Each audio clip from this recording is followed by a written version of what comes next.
how to make a drag and drop icon in an app. Let's make a new scene.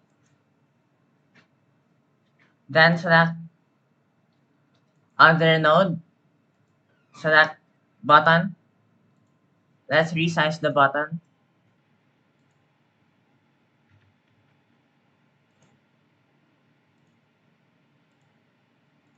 Then let's save this as draggable. Let's add a script.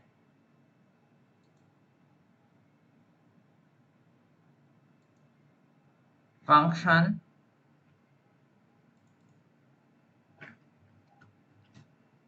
Process.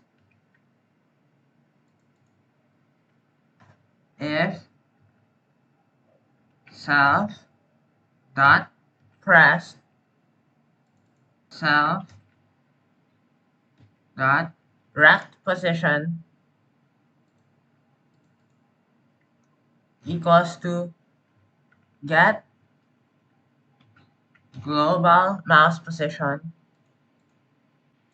But if we want to follow the center of the node,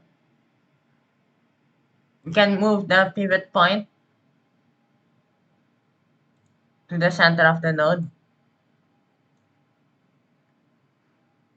and add this code minus self dot rect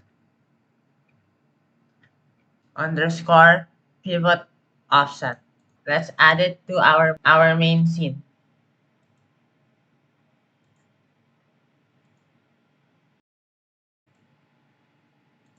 Let's test it out. Now let's press it, and now we are able to drag it and drop it and drag it again. It works. Remember to like this video and subscribe to this channel.